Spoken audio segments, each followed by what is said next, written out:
ফৌজদারি অপরাধ ইত্যাদির বিষয়ে কোনো আদালতে মামলা করা যায় না। এর বহির্ভূত কোনো সময়ে যদি কোনো বক্তব্য কেউ দিয়ে থাকে সেটা তাদের স্বাধীনতা আছে, দিতে পারবে।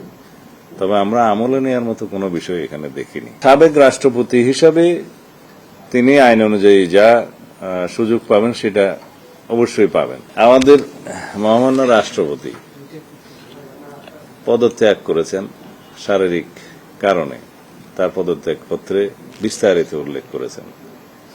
সেটার বিধান আছে সংবিধানে, তিনি পদত্যাগ করতে চাইলে করতে পারেন এবং সেটি মাননীয় স্পিকারের কাছে করার বিধান সাংবিধানিকভাবে সেখানে করেছেন, তিনি অ্যাকসেপ্ট করেছেন এবং এখন রাষ্ট্রপতির দায়িত্বভার অস্থায়ীভাবে মাননীয় স্পিকার গ্রহণ করেছেন।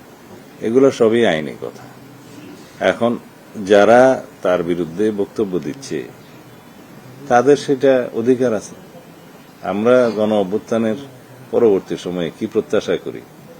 রাজনৈতিকভাবে মানুষের কথা বলার স্বাধীনতা থাকবে, প্রতিবাদ করার স্বাধীনতা থাকবে, সেটা আছে। বিভিন্ন রাজনৈতিক দল, বিরোধী দলের পক্ষ থেকে এনসিপি এবং অন্যান্যরা তার বিরুদ্ধে কিছু অভিযোগ উত্থাপন করছে, সেটা করতে পারে, কিন্তু আমরা আমলে নেওয়ার মতো কোনো বক্তব্য ওখানে নাই।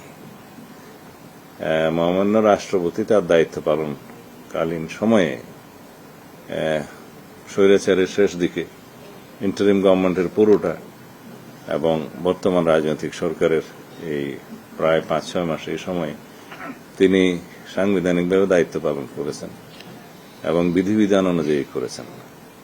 আমরা মহামান্য রাষ্ট্রপতির সহযোগিতা পেয়েছি। এখন সেই সময়টায় সংবিধান অনুসারে তিনি প্রিভিলেজড এবং ইমিউনিটি আছে তার, ফৌজদারি অপরাধ ইত্যাদির বিষয়ে কোনো আদালতে মামলা করা যায় না।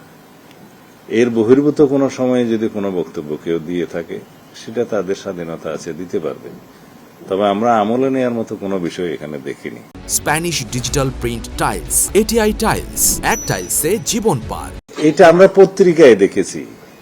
কোন পত্রিকা এরকম একটা নিউজ দিল, তার কাছে কি তথ্য প্রমাণ আছে তাকে জিজ্ঞেস করতে হয়।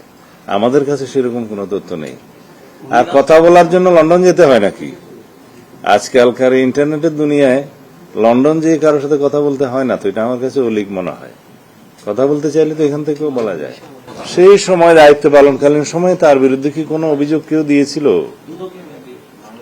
না, দিয়ে থাকলে সেটা তখনকার সময়ে যদি কোনো কিছু রেকর্ড করে থাকে সেটা তখনকার বিষয়, সেটা বিধিবিধান অনুসারে চলবে, আইন অনুসারে চলবে। না, সাবেক রাষ্ট্রপতি হিসাবে তিনি আইন অনুযায়ী যা সুযোগ পাবেন সেটা অবশ্যই পাবেন এবং তার প্রোটেকশনের জন্য SSF, PGR সহ এটা 6 মাসের একটা বিধান আছে। সেটা 6 মাসের তিনি তাদের সুযোগ পাবেন, মানে প্রোটেকশনের সুযোগ পাবেন। এছাড়া পুলিশ এবং আমাদের অন্যান্য সংস্থার পক্ষ থেকে তার নিরাপত্তার ব্যবস্থা গ্রহণ করা হবে। আইনানুগভাবে তিনি যা সুযোগ সুবিধা পাবেন সবই পাবেন।